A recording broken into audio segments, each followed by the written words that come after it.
Muhammadan Rasulullah. Saya bersaksi tidak ada Tuhan kecuali Allah. Dan saya bersaksi bahwa baginda Muhammad adalah Rasul utusan Allah.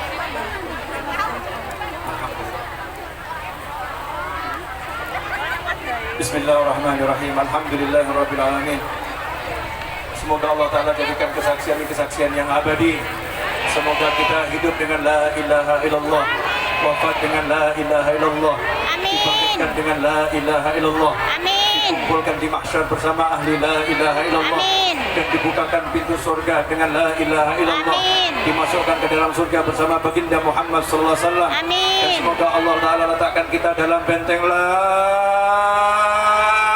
ilaha Muhammadur Rasulullah SAW. Dan semoga diri kita, orang tua kita, pasangan kita, anak keturunan kita, sahabat-sahabat kita, dan khususnya semua yang ada di sini ilal mamat sampai wafat kelak dengan la ilaha illallah. Semoga anak keturunan kita semua ila yaumil qiyamah semua min ahli la ilaha illallah Muhammadur Rasulullah sallallahu alaihi wasallam. Nahya wa namut wa la nabudhu insyaallah taala minal aminin amin. Rabbana atina fid dunya hasanatan wa fil akhirati hasanatan wa qina adzabannar. Wa sallallahu ala sayyidina wa maulana Muhammadin wa alihi wasallam. Alhamdulillahi rabbil alamin ala hadhihi niyyah wa ala kulli niyatin salihatin jami'atin nafi'ah wa ala man wa habibi ali wa ila hadratin nabi sallallahu alaihi wasallam. Al-Fatihah. Amin. A'udzubillahi minasyaitonir rajim. Bismillahirrahmanirrahim. Alhamdulillahirabbil alamin. Ini guys, Ustadz Habib Novel telah mengislamkan orang Taiwan ya, mualaf Tri Maharani, yang mudah-mudahan hidupnya semakin senang. Amin. Ya, mudah-mudahan hidupnya semakin senang. Dan siapa yang mau kasih beliau hadiah, kasih hadiah ya, sunnah. Kalau ada yang baru syahadat, kasih hadiah. Nah, saya tidak bisa ngasih hadiah apa-apa. Ini hadiah terbaik yang saya punya saat ini. Sallallahu alaihi. Bawanya dari Mekah itu. Setiap pengajian, alhamdulillah guys, ada orang Taiwan, orang Indo yang masuk Islam. Jadi mualaf ya, dimualafkan sama itu Habib Novel. Alhamdulillah, amin ya rabbal alamin. Jazakumullah khair. Sekali lagi kami ucapkan untuk Ustaz Habib Novel Alaidrus yang telah membimbing dan memimpin proses pensyahadatan saudari kita tadi. Kita doakan bersama juga semoga saudari kita istiqomah, kita juga semoga istiqomah la ilaha illallah hingga akhir ayat. Amin ya rabbal alamin. Kemudian selanjutnya untuk menyingkat waktu, alhamdulillah Al-Ustaz Al-Mukarram Dr. Haji Das'al Latif SOS SAG MSI PhD. Alhamdulillah beliau telah hadir di tengah-tengah kita. Alhamdulillah, insya Allah sebentar lagi beliau akan menyampaikan ceramahnya. Mari kita sambut Al-Ustaz Hafizahullah. Semoga Allah Subhanahu wa Ta'ala jaga beliau. Kita dengarkan ceramahnya, kita maknai dan kita praktekkan. Allahu Akbar, takbir.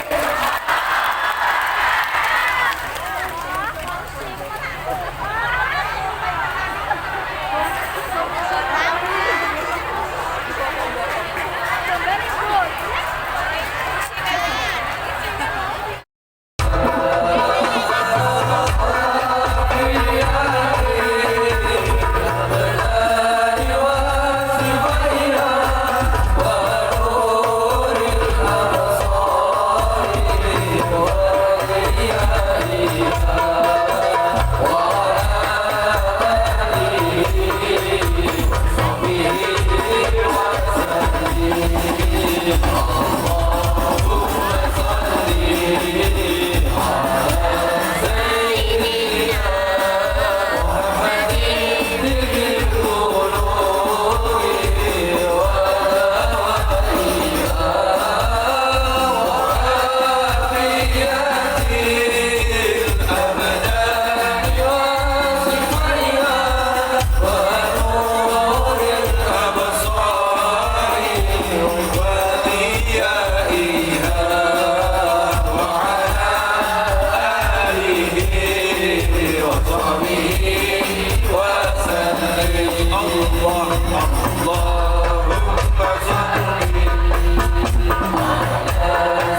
jazakumullah khairan.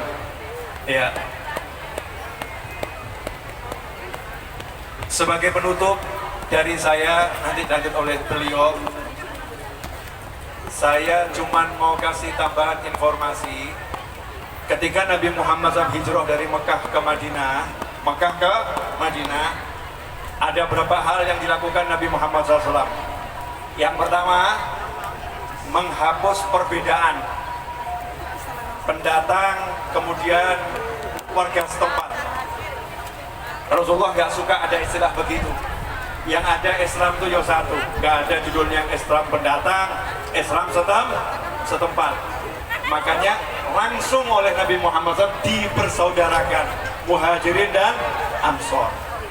Diangkat jadi saudara semuanya, Muhajir sama Ansor, dulur semuanya, berbagi harta dan berbagi semuanya, nggak ada perbedaan. Pertama. Kemudian yang kedua, Nabi Muhammad SAW membangun pasar. Biar apa? Biar orang-orang yang kurang mampu bisa bekerja. Karena dulu pasar itu miliknya orang kaya.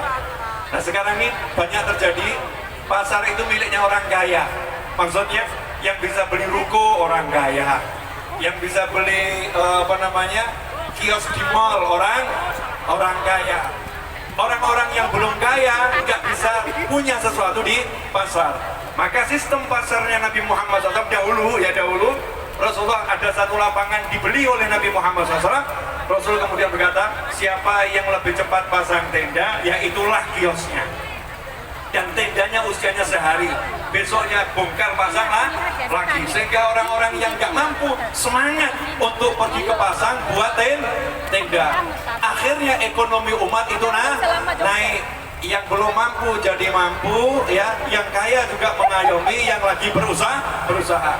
Yang ketiga, Nabi SAW bangun masjid. Nah, tapi masjid itu fungsinya jelas, tempat untuk ibadah, sehingga sholatnya di masjid, zikirnya di masjid, doanya di masjid. Cari ilmunya nggak hanya di masjid, cari ilmu di masjid, cari ilmu di perkebunan, ya cari ilmu di rumah-rumah sahabat. Jam-jam kerja masjidnya kosong, jam-jam kerja masjidnya sepi. Makanya kalau ada orang masuk masjid di jam kerja, Rasul pasti tahu ini orang punya masalah. Apa sebabnya kamu ke masjid di waktu yang bukan biasanya? Sampai timbul istilah semacam itu. Sehingga umat itu betul-betul bersemangat. Saya ibadah, kerja juga ibadah. Nanti ada waktunya saya di masjid, iktikaf juga ibadah. Dan yang terakhir yang penting, ternyata Rasulullah SAW ngasih amalan yang gampang, nggak repot. Ayyuhan nas, afsus salam, wa at'imut ta'am, wa salli billail wa nas niyam, tadkhulul jannah bis salam. Hei umat manusia, Rasul nggak bilang hei fulan, tapi dibuat semua sama rata. Hei umat manusia, Rasul nggak bilang hei Ansor, hei Muhajirin, enggak. Karena ini baru proses penyatuan antara yang baru datang dan yang sudah warga asli setempat. Hei umat manusia, afsus salam. Kalian kalau ketemu yang lain ucapkan salam dong. Assalamualaikum. Nah coba ini antum di Taiwan dipraktekkan. Ini bukan di Indonesia, di Taiwan dipraktekkan. Sehingga nanti warga setempat kalau lihat antum tuh jadi meri. Ini orang Indonesia Muslim ini kalau ketemu kok akrab ya. Assalamualaikum sama senyum. Assalamualaikum. Ini akan menjadi sesuatu yang baik karena ini perintah Nabi Muhammad SAW. Kemudian jangan cuma assalamualaikum, ada lanjutannya. Afsus salam wa at'imut ta'am, itu ada waw atof. Afsus salam wa at'imut ta'am, bukan afsus salam au at'imut ta'am, enggak. Afsus salam wa at'imut ta'am. Kasih salam terus ajak makan, ini cocok. Kasih salam ajak makan. Assalamualaikum, mau makan enggak? Yuk saya traktir.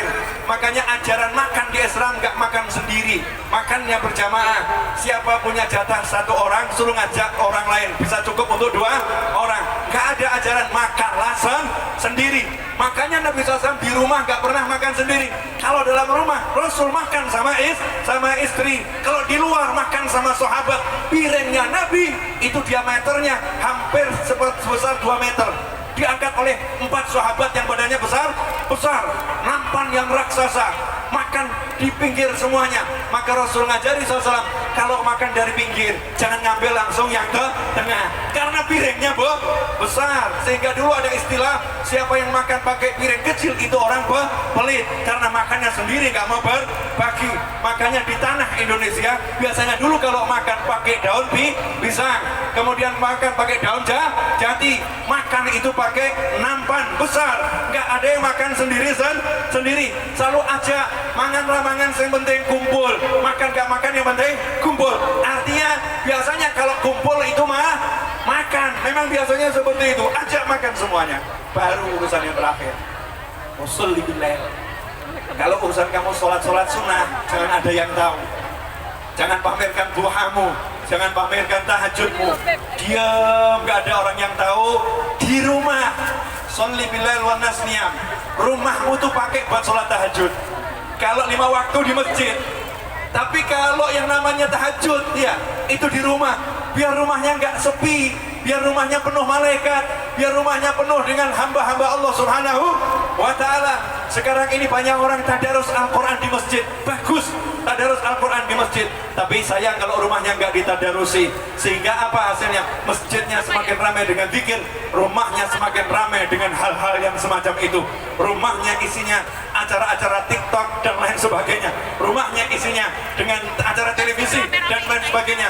Sibuknya itu zikirnya, sibuknya tahajudnya, sibuknya tilawatul Qur'annya di masjid, sehingga rumahnya semakin jelek, masjidnya semakin bagus. Jangan begitu. Ramaikan rumah dengan tilawah, ramaikan rumah dengan tadarus, ramaikan rumah dengan tahajud, dan jangan lupa sholat 5 waktu di masjid. Qabliyah, ba'diyah, afdolnya di rumah. Tapi kalau takut di rumah nggak bisa, ya lakukan di masjid. Apa intinya? Yuk jadikan rumah kita ada nurnya, ada cahayanya, sehingga kita di rumah tenang, di masjid tenang, di kantor tenang, di jalan tenang, di mana-mana tenang. Jazakumullah khairan. Mudah-mudahan berkah manfaat, dan semoga kita bisa bersuara lagi segera lewat YouTube tentunya, lewat IG, lewat TikTok dan platform media sosial lainnya. Maka mohon maaf atas segala kekurangan.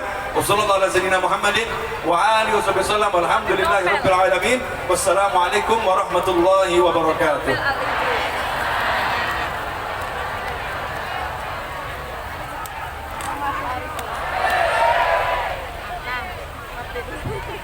Waalaikumsalam warahmatullahi wabarakatuh. Jazakumullahu khair al-Ustaz Al-Karim hafizahullah, dari Ustaz Habib Novel Alaidrus, yang telah memberikan siraman rohani untuk kita, sama-sama kita maknai gitu ya, dan kita praktekkan insyaallah setelah ini.